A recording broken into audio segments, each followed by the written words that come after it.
Welcome to the Miracles Happen Fertility Podcast, where it's all about using the power of your mind to create hope, health, and miracles on your fertility journey. And now your host, a dash of science and a heap of spirit, Dr. Maria Rothenberger.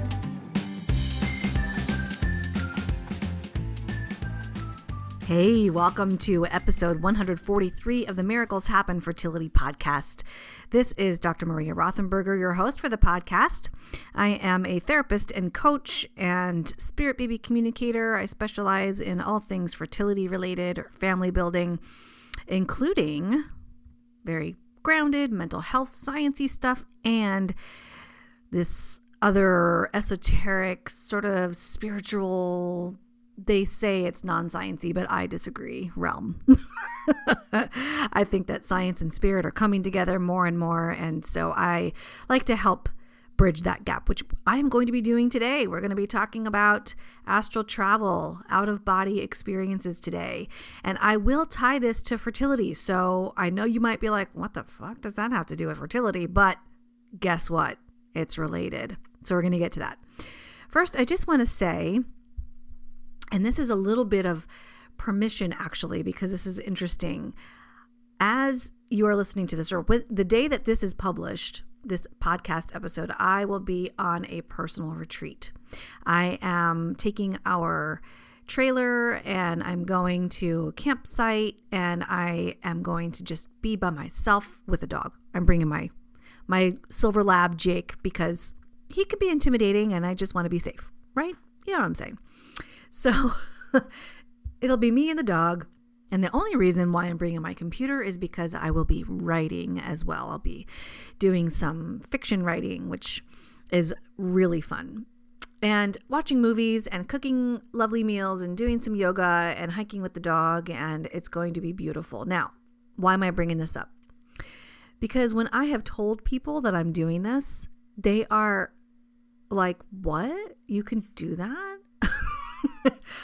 And I'm like, not only can you do that, you need to do that.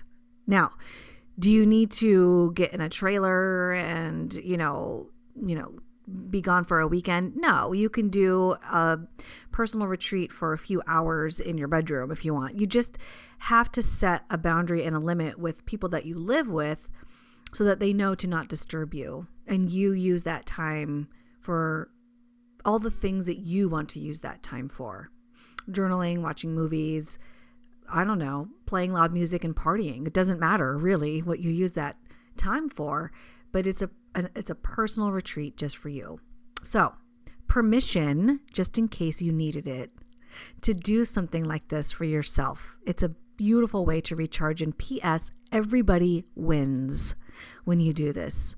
Not only yourself, obviously that's really important in a personal retreat, but when you come back and you are refreshed and feeling light and full again, you can give so much more. So it's just a win all around.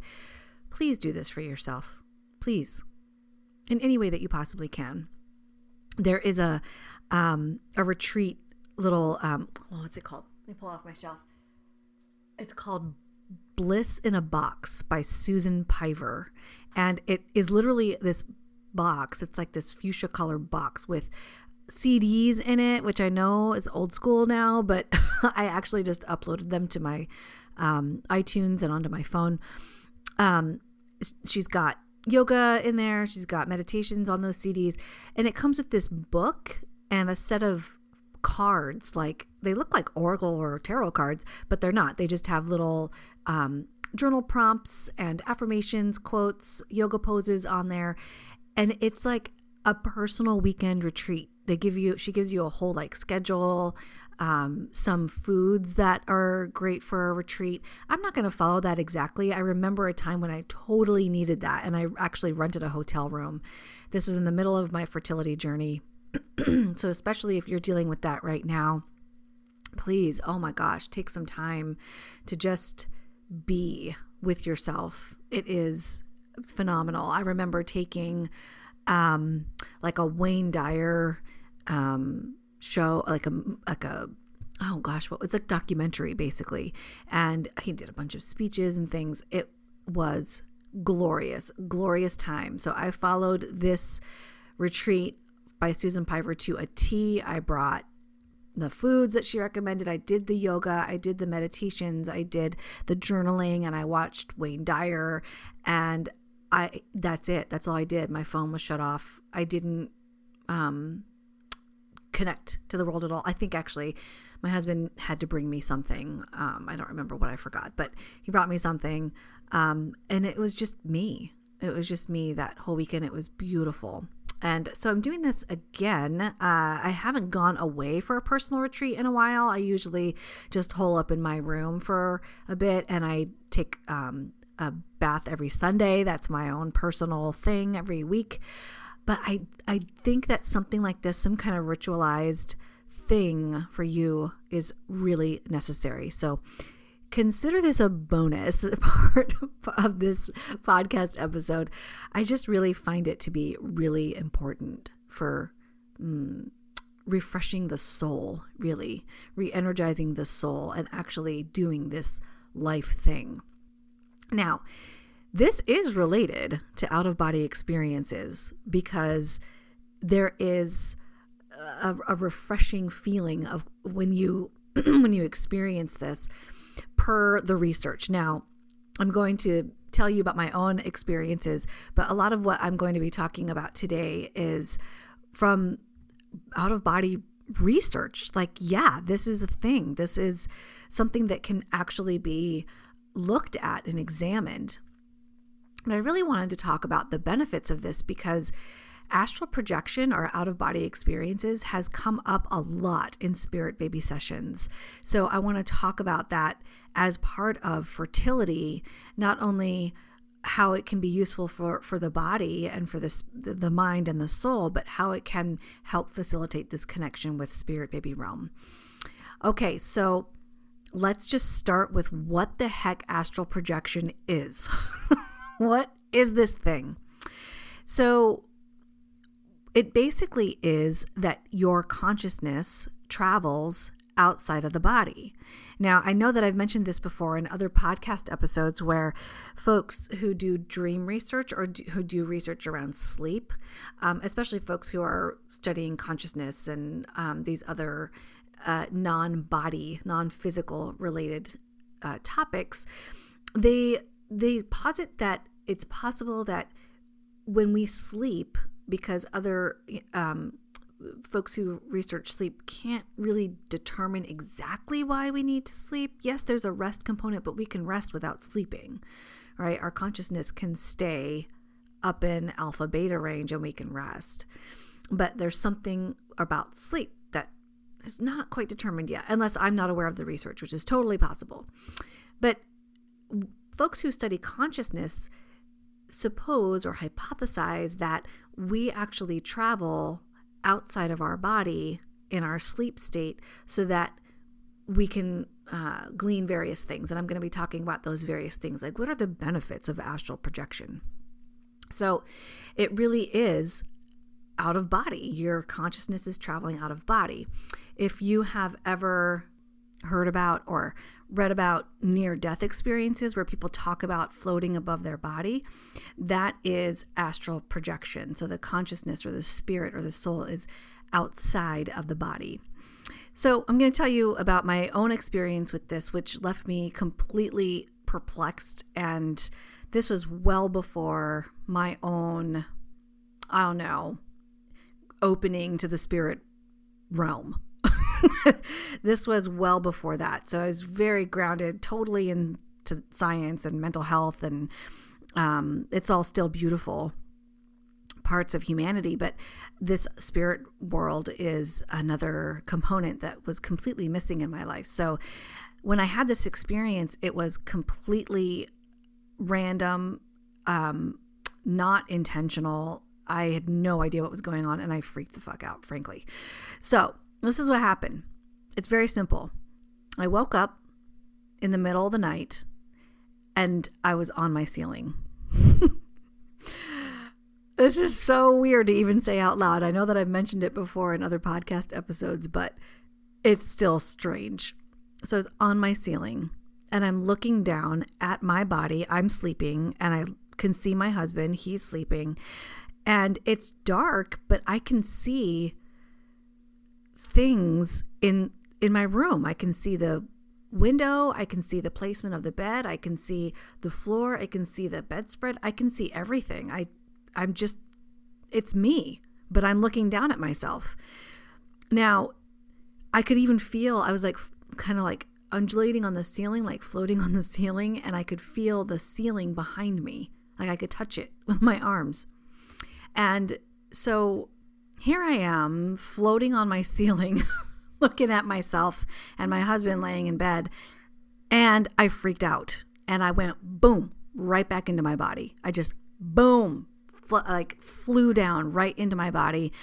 And I stood up, kind of like, I sat up. What the hell just happened?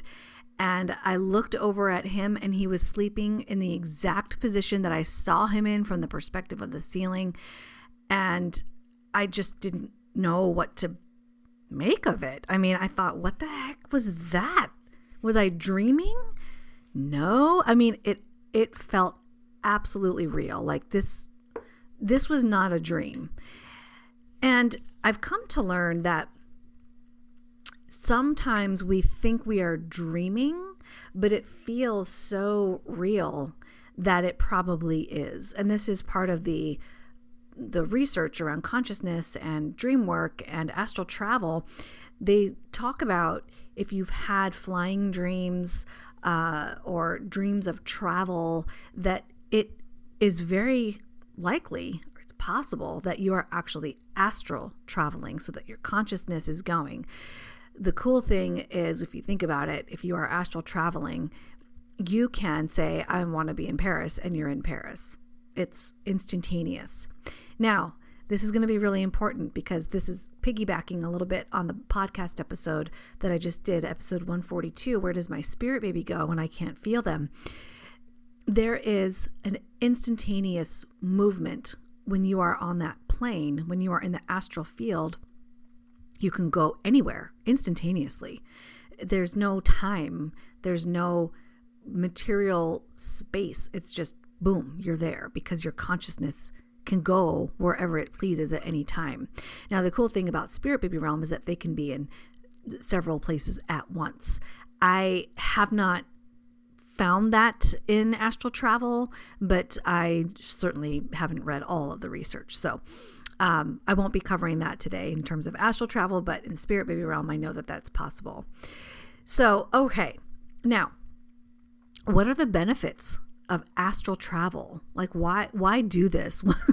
What's the big deal besides being outside of your body if you're in a car accident or something, for obvious reasons, not having to feel all that pain?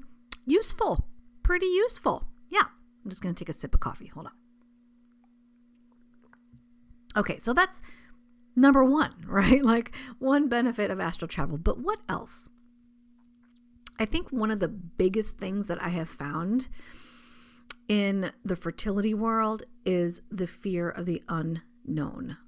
And that's why being a human is so hard because we don't know. We don't have everything all laid out. We can't brace ourselves for things, right? Because we don't know what's going to happen.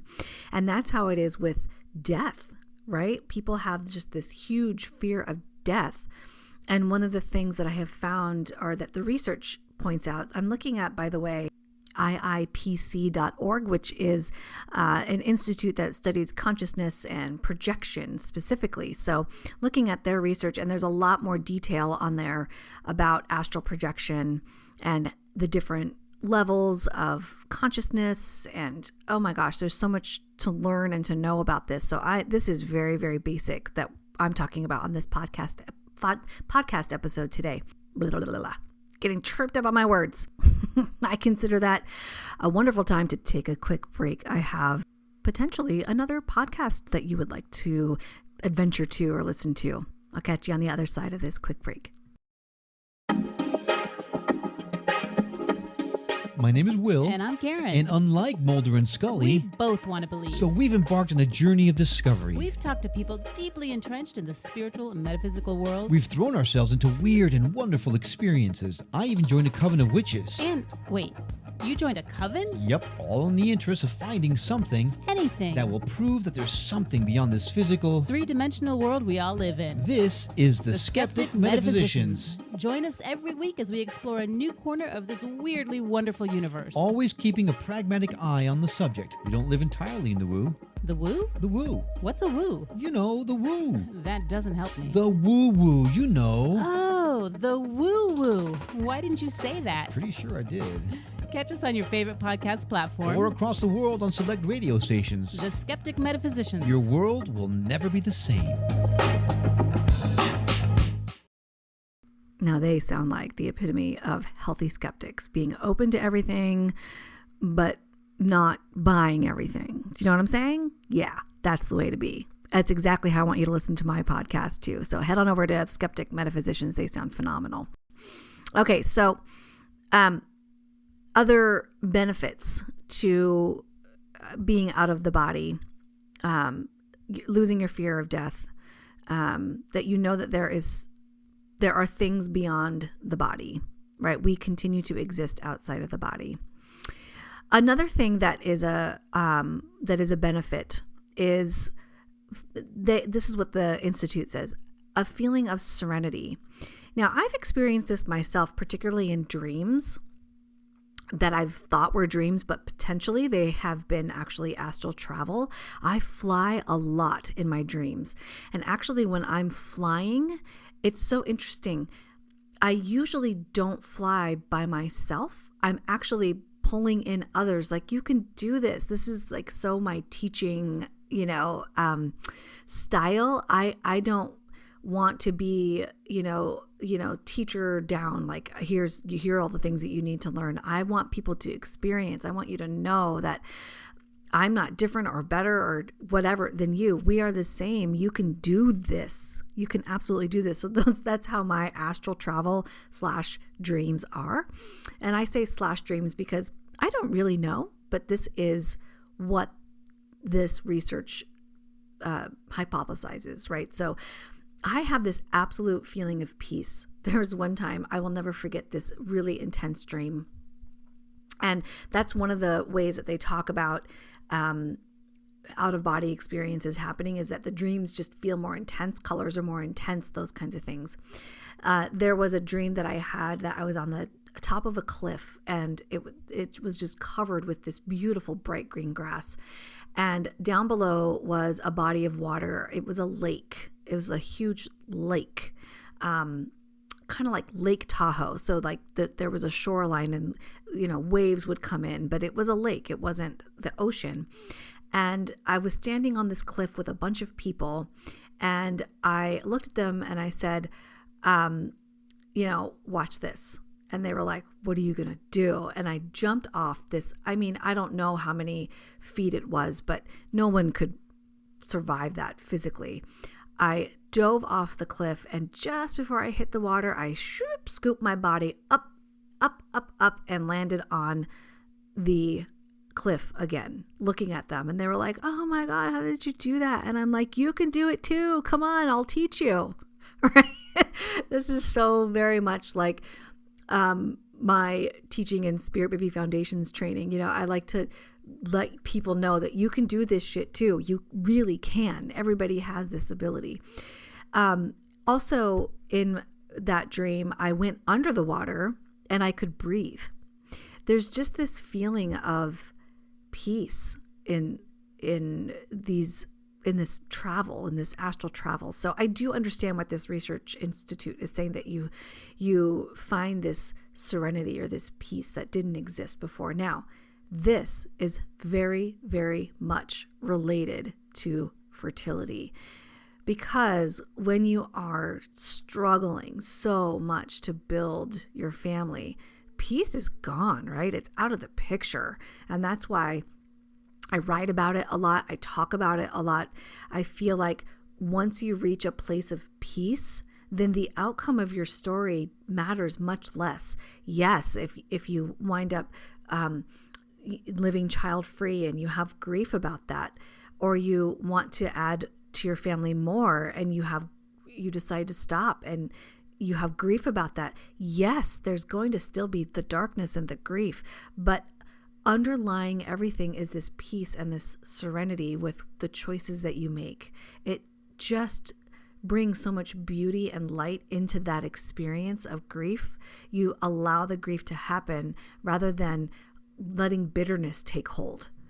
So there's a lot more to say about that, but that's why this connection with all of these spiritual practices that I'm talking about is very important to me when I connect with you and I talk with you about the things that are on this podcast, because it's not everything to just go to your physician and have your body taken care of. You still have to take care of your mental health. You still have to take care of your emotional health. You still have to take care of your soul health, your spiritual health. So all of this is very important. So all that to say, astral travel, out-of-body experiences is one little component where you can experience that serenity and that peacefulness. Another thing that this institute says about the benefits of out-of-body travel is a way to learn about yourself, to get to know yourself. So, for example, in that same out-of-body / dream that I had about jumping off the cliff, it was still more information about my teaching style, that my goal and my purpose in this life is to bring people along. Like, if you're open to this, come, you can do this. I'll give you the tools and you practice and I will validate and we'll go back and forth and you will learn that, holy shit, I can actually do this. Yes, you can. Yes, you can. So it's a way to learn more about yourself, the things that serve you, the things that are purposeful for you, the meaning that you acquire in your life.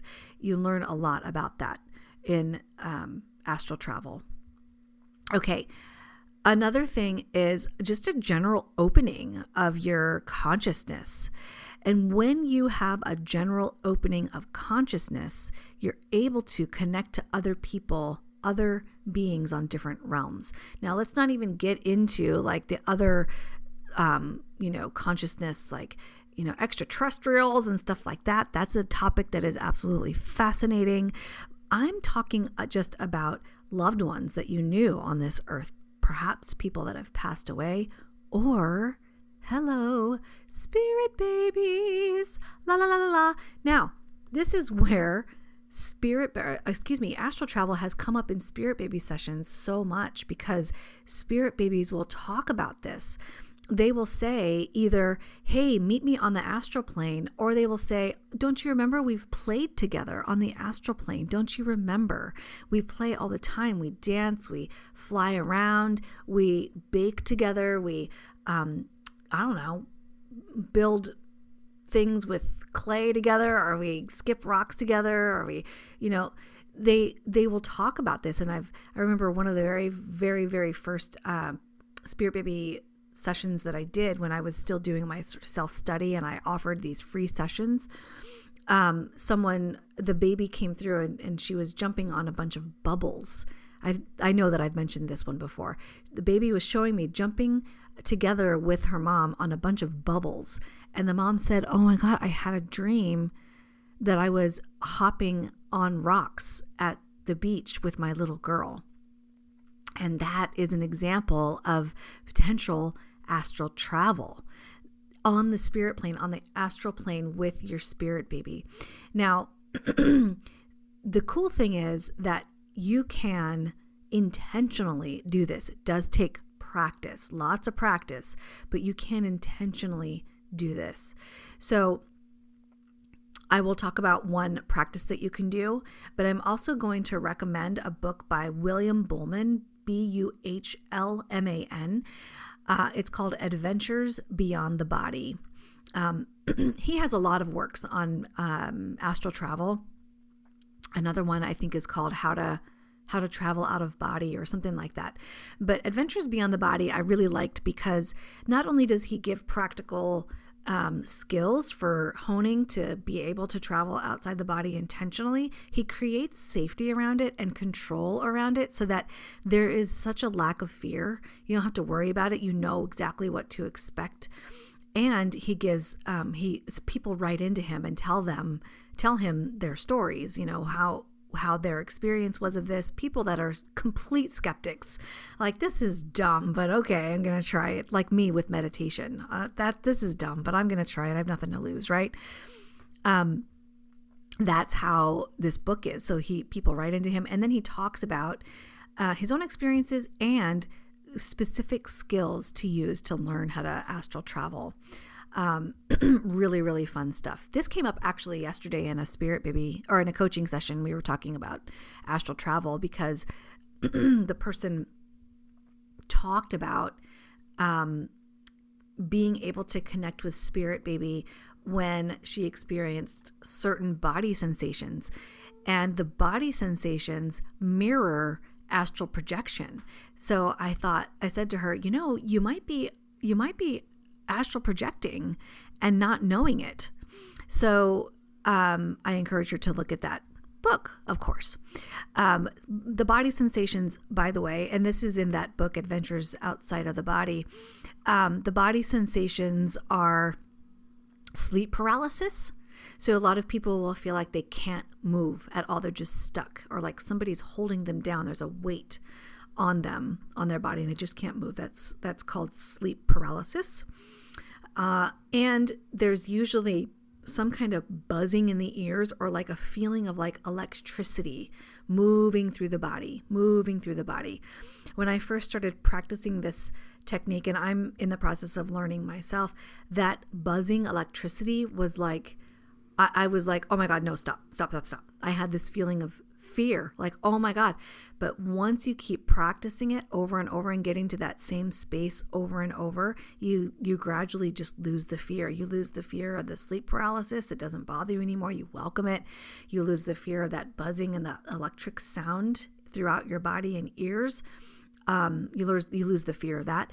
But anyway, so she was talking about that, and that's why I'm like, oh, I need to talk about this astral projection and connection to Spirit Baby realm, because it's really common. It comes up all the time in Spirit Baby sessions.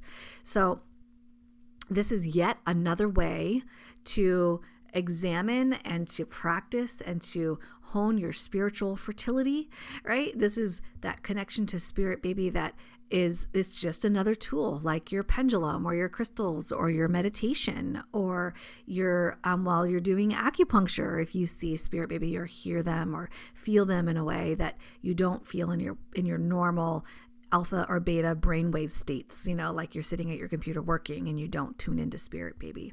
This is just another tool to use. So you can also, by the way, tune into other loved ones. So if you've lost someone who's passed over, you can astral travel and connect with them in that way too. So I talked about a dream that I had where I invited a former client who I learned had passed away into my dream. It's very possible that was astral travel. It feels just so real. The dream state, by the way, when they're really real, is called lucid dreaming. And so I have another book recommendation for you, Lucid Dreams. It's called A Field Guide to Lucid Dreaming. And it's by, oh my gosh, I just lost his name. Hold on a second. It's by Jared Zeisel, Zeizel. And I apologize, Jared, if I've mispronounced your name. But what I find most intriguing about his work is that he does connect this to astral travel in a way, but he doesn't use those words. He says, a field guide to lucid dreaming is a great way, to experience your dreams while they're happening and open the doors to creativity, insights, joy, and wholeness. This is a huge part, what I just talked about, of astral travel, right? So his book talks about how to become lucid in a dream. Once awake in the dream world, how to fly, shapeshift, and diffuse nightmares. Huge in the fertility world, right? Among many other things, he says, how to lucid dream for guidance and self-growth.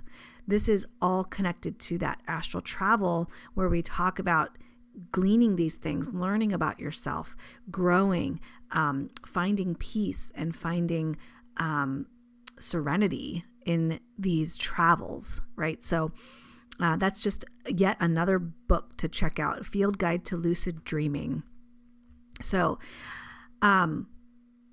I wonder about research actually connecting the two. Is lucid dreaming astral travel and vice versa, which I haven't done the research myself. It's probably already out there because smarter people than me are out there looking at this stuff. So I know that it's probably out there, and I haven't done enough digging.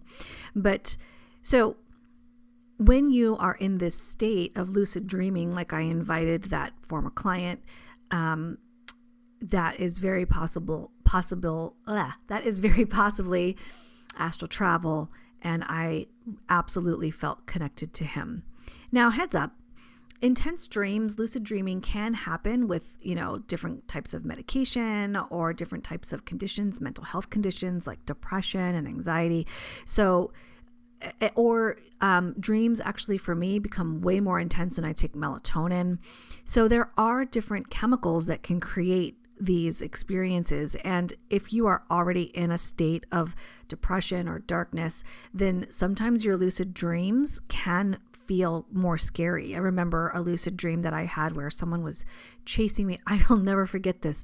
I was swinging like Tarzan using telephone poles and the wires between telephone poles, and someone really dark was chasing me. And I have my own interpretation about that, but that dream was really intense, and it's very possible that it was astral travel. So that book, A Field Guide to Lucid Dreaming, talks about how to dispel those negative experiences, those bad dreams. But if you do experience depression and other mental health conditions, it's very possible that your lucid dreams could feel scary like that. So there are ways to help that, and that book has a great information on how to do that.